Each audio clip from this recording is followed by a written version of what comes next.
Hey, I'm making my own way, but I stumble and I falter every day.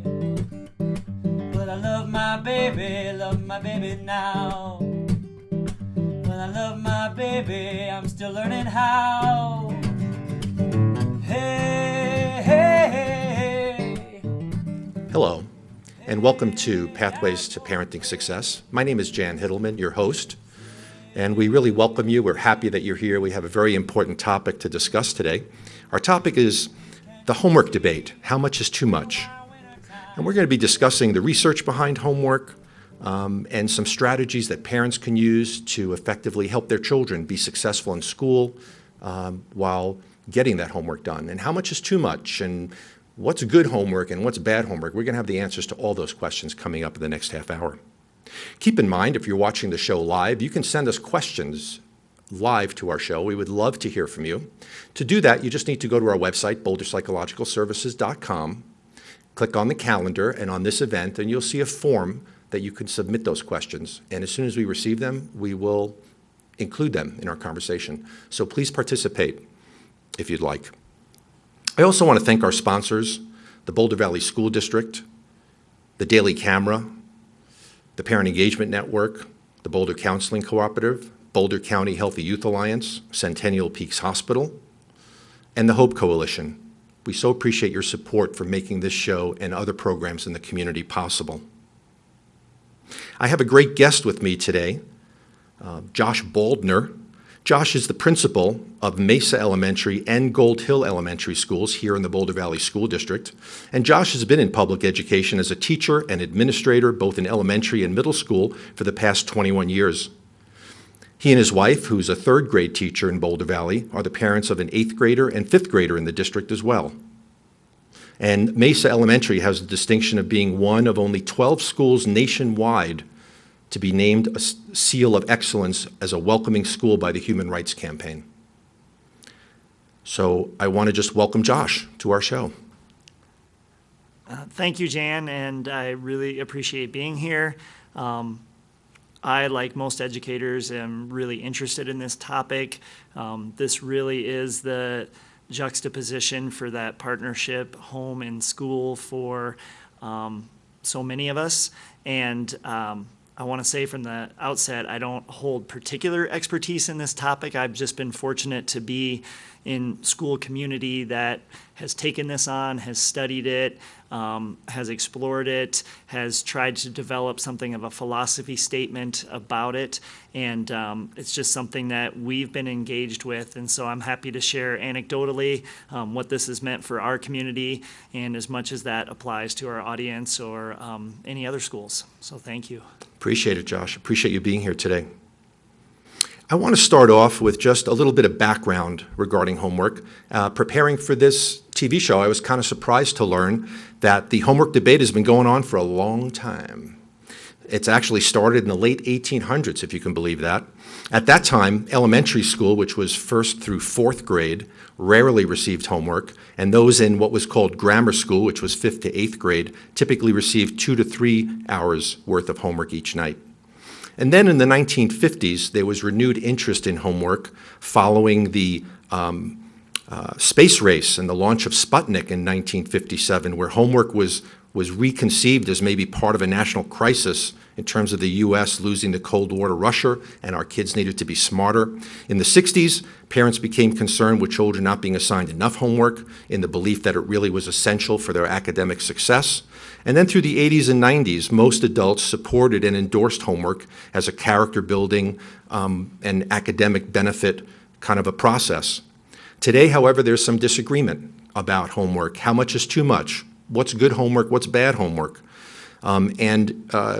Back in 2006, Alfie Kohn, who was a critic of homework, wrote, "There was no consistent linear or curvilinear relationship between the amount of time spent on homework and the child's level of academic achievement."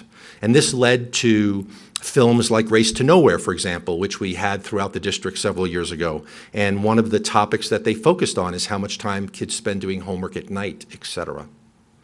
When you look at the meta-analysis of research on homework, typically the research is pretty consistent.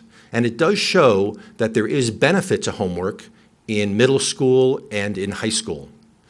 Typically, on average, about an hour a night for middle school and about an hour and a half for high school, correlated with school achievement. What I think was a surprise for many folks in education was that there was little to no correlation at all for students in elementary school. Yet, as many of us know, a lot of times right from kindergarten, we start with homework. And so this is something that we're going to talk about a little bit. Josh may be humble about his expertise, but he's certainly an expert around elementary education, being an elementary school principal. So we're going to hear from him in a minute or two about his experience, how they're doing things at Mesa Elementary, and some of his philosophy about the distinction between good homework, bad homework, and the amount of time kids should be spending doing homework.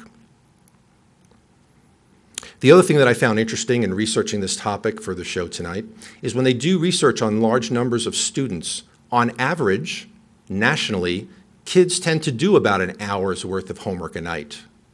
And I think for many of us here in the Boulder Valley School District, we might have a different experience.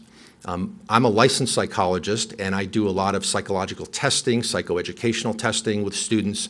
And so for me, I do see a lot of kids who seem burdened by a lot of homework, but I see kind of a skewed population. The kids that I see oftentimes have significant learning problems and challenges with things like processing speed, for example. Processing speed basically means that kids, when they're doing written kinds of work, it takes them a lot longer if they have a processing speed deficit than it might the average child their age. And for students like that, for example, the regular amount of homework may be too much. And so we're going to be talking about that a little bit as well. The other thing that we have to keep in mind about homework is research also shows that there's some non-academic benefits to homework, helping kids establish routines, develop study skills, and take responsibility in terms of their behavior. So it's a little bit more of a complex issue, a little less black and white, and that's why I'm glad we have time today to really focus on this topic and discuss it. Keep in mind that you could be sending questions to us as we go by going to boulderpsychologicalservices.com, clicking on our calendar on this event, and there's a form that you can submit. We actually already have a couple of questions that we'll be going over in a little while. But at this point, I'd kind of like to turn it over to Josh and to tell us a little bit more about how the homework philosophy is at Mesa Elementary, kind of how they arrived at it, and how it's been working. Josh. Thank you, and I wanted to note a few bits of appreciation. One is you used the word complexity, and trying to hold some complexity when we talk about homework, because even that word has a lot of connotations, and that's why you mentioned thinking about what is good homework, what is bad homework. And homework also, we know, is assigned for a variety of purposes. There are academic goals in mind. This prospect of homework as character development is something that facilitates students acquiring self-discipline, organizational skills, those sorts of pieces. That's an aspect I think we want to talk about as well. So we know that there are lots of things that are called homework that are assigned to kids, and we know that those are for a variety of purposes. In terms of the story at Mesa, which I perceive to be the story at a lot of schools, our interest in developing something of a philosophy just started anecdotally. It started with really a parent or a kid's experience, that it was inconsistent, that in first grade we might see, X amount of homework, however that might be defined. In second grade, it looks different, but in third grade. And so to some degree, and it works this way in the K-12 system, teachers are applying some of their own values about homework. They're applying some of their own philosophies about homework. And so then the matriculation for a student can be pretty varied. And certainly there's a tight, loose aspect to that, right? We don't expect everything to be in lockstep. We certainly expect teachers to have personalities and different grades and different things to have their own flavor. But for us internally as a school, we were trying to just get some clarity. We didn't have an answer to a parent that says, well, why did my first grader get 30 minutes a night and my second grader hardly ever gets homework? And this parent connection piece is fascinating. That was a great question to ask. And it reminds me of another aspect of this is sometimes we either intentionally or unintentionally use homework as a communication device, right? So for a parent who is very invested in their child's education, in some ways, homework is the window into the classroom. Oh, we're doing this math worksheet. I know what you're working on in terms of class. So that was another piece that we had to explore. So as an elementary school, we looked at some of the same research that you mentioned, Dr. Hittleman.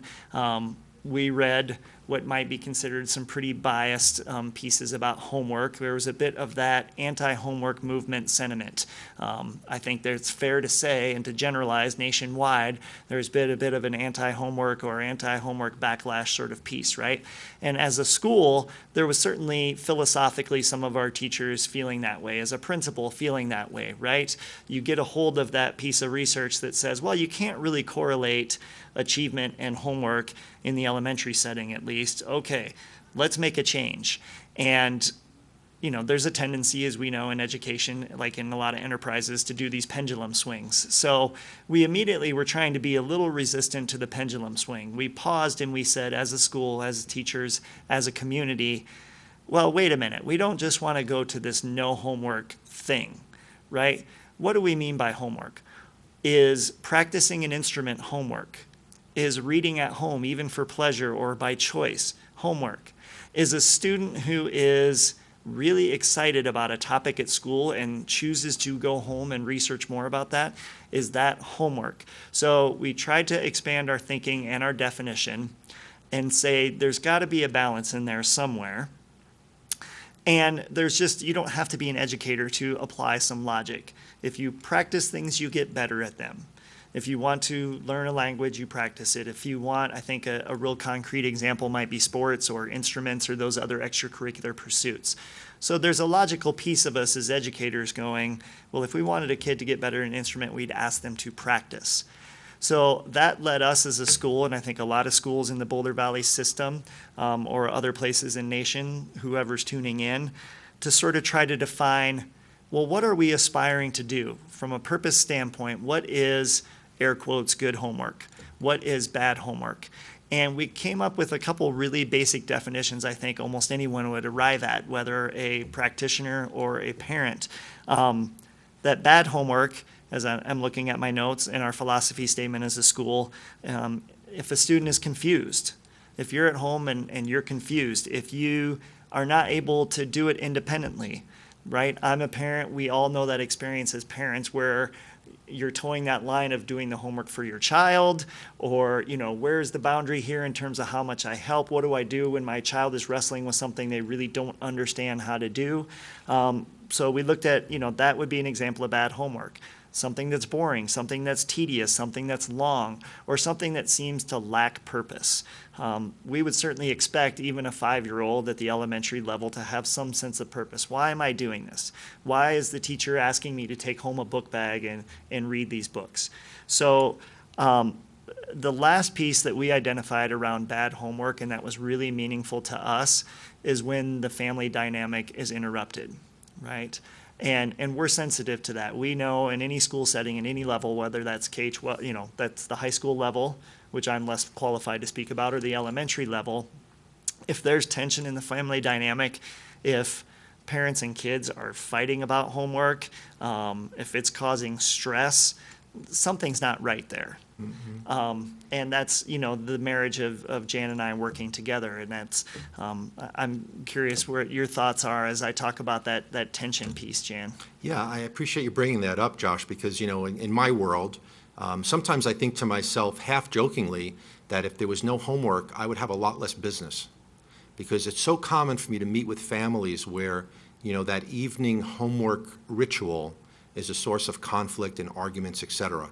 I don't know that I'm giving the right advice, but sometimes I advise parents to keep homework between that student and the teacher. In other words, I'll advise parents, instead of getting into the big argument at home, meet with that teacher, talk to that teacher about it. And typically, most teachers have policy around homework. And so if that student is not completing their homework, that's something they have to address with their teacher.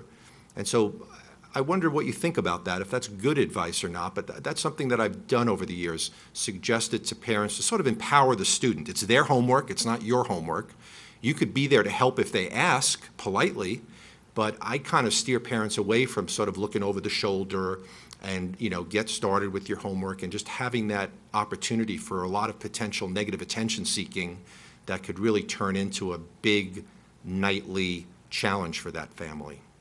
Right, and that segues, I think, into as we pursued this homework conversation as a school staff, it really evolved into what kind of partnership are we trying to create with our families? And a lot of what our philosophy statement says, in addition to having some specifics about what families should expect and what good homework looks like, and I want to return to that point, is just that invitation, particularly in the elementary level where parents are advocates for their kids, just inviting that conversation that if you are having a battle with the family dynamic, if you are seeing long and tedious and arduous processes, and like we said, that could look different on an individual level. We know we have kids who at all levels complete their homework before they get home at night. We know the same piece of homework may cause a 45-minute meltdown for one student and may be not difficult for another. So we do want to have some sensitivity to that sort of individual basis and invite families that if whatever the homework philosophy of your school is, whatever is going on at whatever level for your kid, tell us about it. Right? There are some pretty simple red flags. That might be another bit of language that we use with our families or might apply to this idea of bad homework.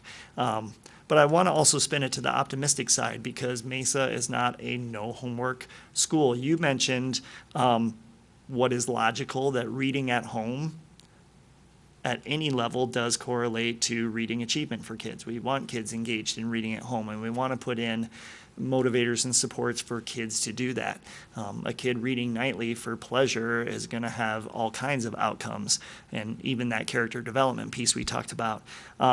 Or like I mentioned, if we talk a little more aspirationally, the idea that a student is motivated to practice, right? That there are skills that students might practice. So some of our parameters on homework are really just, yes, it might come, but it shouldn't be daily. It should be purposeful. It should be something that a student is able to do independently, sort of the antithesis of those bad homework examples we gave, that a student not only can do that independently, but has that understanding of purpose. We explored the idea of pre-teaching, which I know the middle schools and high schools have done a lot more work with that kind of thing, right? So in terms of building your background knowledge, your homework is to go home and watch this video, to build some knowledge about something, to read this thing in advance, right? It's a little more proactive and, in my mind, a little more interesting than go home and do the worksheet, right? There is a place for worksheets, but when we think of the vision, whether you're a parent or an educator, of the bad homework, the kid who comes home with a math sheet of 30 problems which he or she has already mastered, and it just becomes this sort of rote repetition, and it's not about practice of something that we're trying to solidify a skill. That's the bad homework. But at the elementary level, trying to be sensitive and differentiating, there may be a handful of kids who do need more practice of math facts, for example. That's kind of a low-hanging fruit example, but can we be sophisticated enough as a school to assign, okay, here is a skill or a practice that these kids need, but maybe these kids don't. So we've put all these things out to our community sort of aspirationally and said, we're going to make mistakes. Help us know when we make mistakes. Help us know when your kid is struggling. And, we've put out that same aspiration to our family. We'll get into some of the sort of home life balance and what else are kids doing and how else do kids use their time. And what are ways other than homework that kids can develop executive function and character and time management and self-discipline. That's another little editorial piece as I'm meandering a bit. Homework doesn't have to be the silver bullet for helping kids develop things that we all value: self-control, self-discipline, regulation, ability to make good choices about use of time, that sort of piece. We want to assist our families in thinking about, well, there are other ways to do that, right? can look a little simplified at the elementary level, but, cooking together at home, playing board games at home, engaging in these activities that are both social and healthy for the family, but do develop some of these things as self-control. I know later we have some questions about just the routine in the evening and that family piece that you can speak to, Jan, about sort of the tight loose, right? That it's good for families to have some structures, but it's also good and healthy for kids to have some decision making and to have some discretionary time and to make some choices to engage in things. And that's where we really went as a school. What about the idea that kids are selecting to do their own learning at home? Not because they have to, but because they've been inspired by something at school. Exactly. And one of the things that always comes to mind for me with students in school, especially if parents notice any kind of issue, any kind of concern, including homework with their student, to not hesitate and really get in touch with that teacher, that classroom teacher.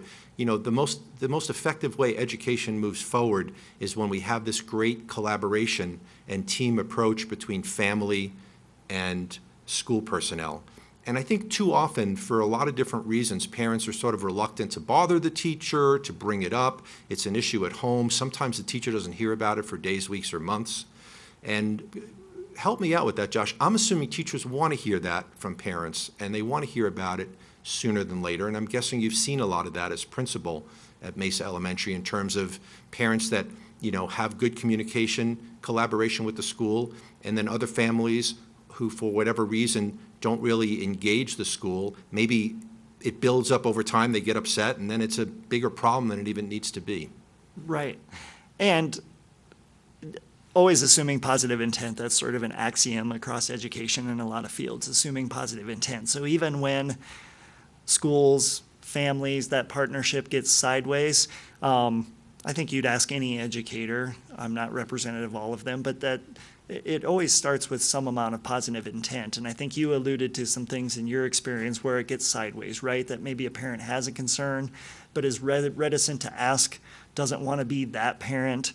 In most cases, I find that to be the case, that maybe things build up over time. And the well-intentioned piece of the family, and I'm a parent myself, is, well, I don't want to be a bother. Generally, I think it starts from a place of respect. That sort of stereotype of the pounding on the table upset parent is so rarely the case. But in the example of homework, or really for any example where there's a concern or something's just not working in the home, particularly in terms of schoolwork or in terms of a student's learning, we put out a guidance of some sort to our families. You can call it guidance, call it philosophy, call it a protocol, the best way to raise a concern. And I'm absolutely sure that we've stolen it from other schools and doesn't have an author, but sort of the themes are pretty similar elsewhere. Because the point I really want to make is it's really about how you raise that concern. Most concerns, like you say, teachers want to know about, principals want to know about, right? We didn't get in education so we could be ignorant of a kid who's privately struggling in the home, right? We naturally want to be problem solvers. But to speak to how I think it works best, at least in experience or what our school culture is, we do say the first step is addressing with your child's teacher. And then the next most critical step, and I do feel confident enough to say this pretty emphatically, is stating things in their most simplest and open form. We all have a tendency as humans, whether it's parent or educator, to try to come prepared with a solution, right? I'm going to come with a solution. I don't want to just be the person who's complaining. I'm going to come with a solution. Don't come with a solution, whether that's the school or the parent. Just state it in its simplest form. My child is feeling really stressed about homework. My child is battling with me about homework. My child says he or she's unhappy at school, right? It's just that simple anecdote, right? Sort of dragnet, just the facts. And then from that point, taking that moment's pause to really understand what's going on, probing the questions, right? And teachers and educators are just as guilty, right? You hear the concern, oh, I have the solution. I think if we can take that pause and really probe and really try to understand the problem before we jump to the solution, I think then almost always we can come to a good outcome. And specific to this topic and homework, should a parent come not with the solution, but just with that open piece to a school, my kid is really struggling with this, this is what's going on. Absolutely, we're human, and sometimes educators are going to give a not helpful response or a defensive response, but by and large, the school is going to say, okay, now how do we figure this out together? And that's certainly what we're trying to do in our school community. For instance, we are problem solving this piece of how do parents have a window into what's going on in the classroom, right? So many parents in our community didn't necessarily have philosophical feelings about homework or not, but it was their way to know what's going on for their kids, and they want to be engaged, and they want to be helpful, and they want to be supportive. And most of all, they don't want to be surprised at conferences to hear that their kid has been struggling for the last 2 months. So our parents have been great about raising that concern. Well, I want to know more of what's going on in math, and raising it at that teacher level, or I'm concerned, or I don't know, or can you help me understand, or those sorts of open-ended sentence stems. We've found really good outcomes from that. And credit to the parents who ask questions in that way, because it just opens up the vulnerability for the school to say, hey, we're not perfect, but let's figure this out together. Makes sense. We've got some questions from viewers. I wanted to put them out to you, Josh, if I may. Victor writes, I'm always trying to figure what the best time for my children to do their homework is. They usually don't want to do more homework after getting home from school, and their attention span is much less after dinner. When is the best time to get kids to do their homework? Any thoughts on that? Yeah.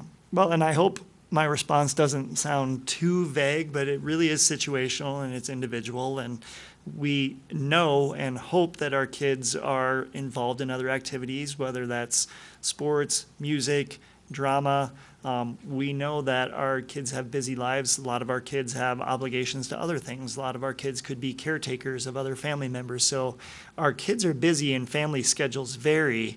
But it's interesting that I'm answering this question as an educator, because I would defer to the family psychologist beyond some general guidance of it just seems like good practice and common sense that you have a balance of tight, loose in your household. That, okay, we are going to have a predictable dinner time if that's a value for your family, but here's the other part that's loose. Or, yes, for our family, it's going to work that homework time is right away after school. You know, sort of that traditional earn your free time. That's going to work for some families. Other kids we know at any level, K-12, are going to need decompressed time. They're going to need time to recalibrate.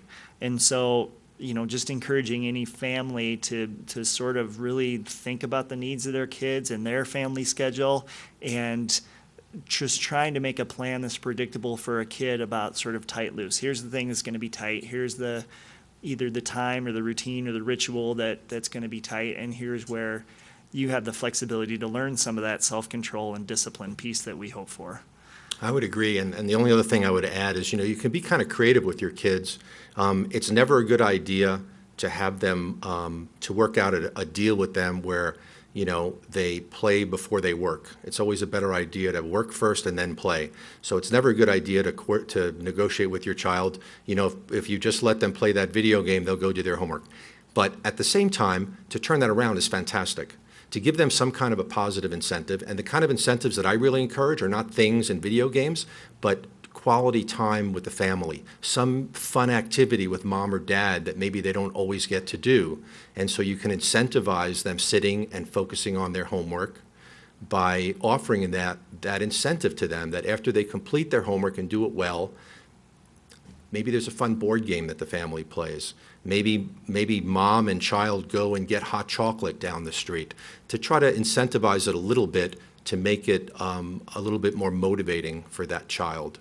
And again, you know, if you find that your child is struggling with homework, they're spending a lot of time on homework, sometimes there's learning issues that underlie that too. All the more reason to be reaching out to that school, talking to that teacher, talking to the other support staff at the school to get some guidance, and through teamwork, figure out a solution. I'm shocked that we're already out of time. This really flew by. But I want to just thank Josh Baldner, the principal of Mesa Elementary, for being here today, for his great advice. We really appreciate it. And you could find out more about our programming by going to boulderpsychologicalservices.com. You can also view this show and any of our video presentations by going to our YouTube channel, Boulder Psychological Services. Josh, thanks so much for being here today. And thanks to everyone for watching. We'll see you next time. I'm still learning how